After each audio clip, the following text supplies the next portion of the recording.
Assalamualaikum sahabat obatin. Bagaimana keadaan kalian hari ini? Kami doakan semoga sehat selalu. Salam jumpa di channel Obatin Sawahmu, channel pertanian yang selalu membahas tentang dunia pertanian.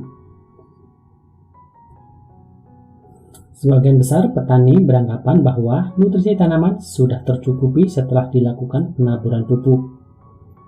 Menggunakan pupuk makroprimer seperti urea, SP36, dan KCL. Atau ada juga yang menggunakan pupuk majemuk seperti NPK. Di sini channel Obatin Sawahmu mempunyai anggapan yang berbeda dalam hal kecukupan nutrisi, yang hanya dilakukan dengan pemberian pupuk tabur seperti yang saya sebutkan barusan. Kecukupan nutrisi yang saya maksud di sini bukan dari segi jumlah pupuk yang diberikan. Namun di sini channel Obatin Sawahmu memandang dari segi kelengkapan unsur haranya. Mengingat ada 13 unsur hara esensial yang dibutuhkan oleh tanaman selama melangsungkan proses hidupnya, yang mana ketersediaan 13 unsur hara tersebut tidak dapat digantikan sepenuhnya antara unsur hara yang satu dengan yang lainnya. Lihat padi ini sudah berusia 68 hari setelah tanam. Adapun fase pertumbuhannya berada pada fase kedua, fase generatif, yaitu bunting atau tepatnya bunting tua.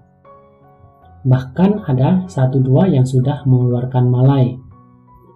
Artinya tidak lama lagi tanaman ini akan masuk fase ketiga dari fase generatif, yaitu fase pembungaan.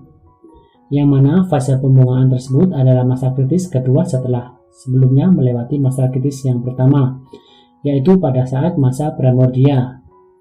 Nah, untuk menjaga agar proses pembungaan atau penyerbukan nanti berjalan normal dan membuahkan hasil yang maksimal, maka penambahan nutrisi melalui spray menjadi mutlak untuk kita lakukan. Ingin tahu apa nutrisinya dan apa pula manfaatnya? Simak terus video kali ini ya.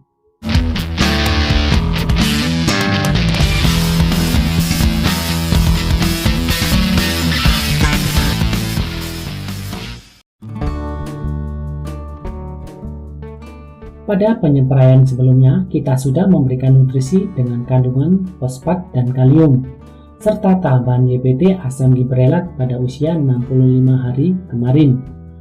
Untuk memaksimalkan penyerapan unsur hara dari dalam tanah, serta mempercepat translokasi atau pengangkutan nutrisi yang itu sangat dibutuhkan tanaman dalam waktu cepat, maka ketersediaan unsur hara mikro yang berperan langsung dalam proses tersebut harus tercukupi.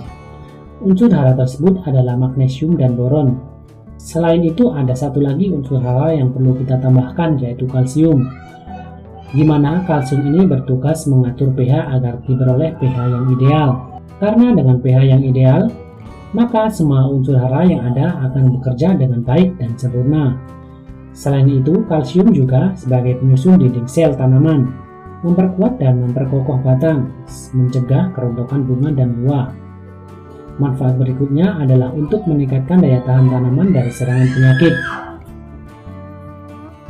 Baik, sekarang kita akan tunjukkan produk apa saja yang akan channel Obatin Sawahmu gunakan pada penyepraian. Disimak ya.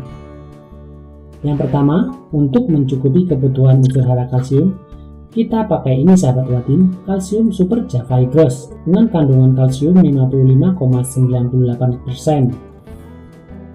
Kalsium pada produk ini 100% larut air, sehingga tidak menyumbat nozzle pada saat pengaplikasian. Untuk dosisnya ini kita kasih 45 gram per tangki atau 4 sendok makan. Kemasan 1 kilo ini harganya kira-kira Rp35.000. Sahabat obatin bisa menggunakan produk lain asal kandungan utamanya adalah kalsium. Satu catatan penting, di saat menggunakan pupuk kalsium, maka tidak bisa dicampur dengan insektisida ataupun fungisida ya sahabat obatin. Oke, ini nutrisi yang pertama. Nutrisi berikutnya kita pakai super boron dengan kandungan boron 60%, magnesium 20%, dan nitrogen 8%. Dan unsur mikro lainnya seperti Fe, NO, Mn, Zn, dan lain-lain. Untuk dosisnya kita kasih 1 sendok makan. Kemasan 1 kilo ini harganya kira-kira Rp30.000. Sahabat obatin bisa menggunakan merek lain seperti Tawon atau New Crystalline Boron. Yang penting kandungan utamanya boron. Oke, ini nutrisi yang ketiga. Selanjutnya kita juga pakai silika sahabat obatin. Seperti biasa kita pakai Exo. Untuk dosinya nanti kita kasih 40 ml per tangki. Oh iya, kemasan 100 ml harganya 50.000. Untuk merek yang lain teman-teman bisa menggunakan Nanosil, Tenas ataupun Biomek. Terakhir kita tambahkan juga JPT bahan aktif Difenoconazole yang merupakan salah satu JPT yang dapat memendekkan batang tanaman sehingga tanaman akan menjadi lebih kokoh, apalagi musim penghujan seperti ini. Tentu kekokohan batang sangat diperlukan. Selain itu, JPT ini dapat meningkatkan kandungan klorofil daun. Dengan meningkatnya kandungan klorofil ini, maka akan meningkatkan kemampuan daun tanaman untuk melangsungkan proses fotosintesis yang menghasilkan karbohidrat. Peningkatan produksi karbohidrat ini akan meningkatkan hasil gabah untuk tanaman padi. Merek yang saya pakai adalah Skor. Untuk merek yang lain, sahabat obatin bisa pakai Amisar Top ataupun yang lainnya. Satu catatan penting yaitu perlu diingat bahwa JPT ini tidak disarankan pengaplikasian setelah keluar malai. Dikhawatirkan akan mengganggu proses pengisian. Yang kedua, tidak disarankan untuk tanaman padi yang masih muda, karena bisa menghambat tinggi tanaman dan pembentukan anakan. Dosis mengaplikasiannya cukup 1,5 ml per tangki. Mungkin itu saja yang dapat saya sampaikan. Semoga video ini bermanfaat untuk para petani semuanya.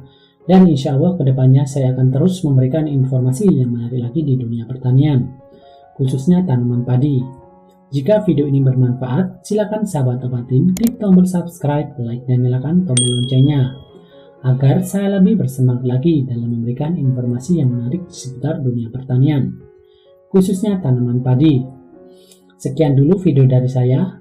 Saya David dari channel Obatin Sawahmu, pamit. Wassalamualaikum warahmatullahi wabarakatuh. Jangan lupa subscribe, komen, dan nyalakan tombol loncengnya, agar saya lebih semangat bikin konten di channel ini.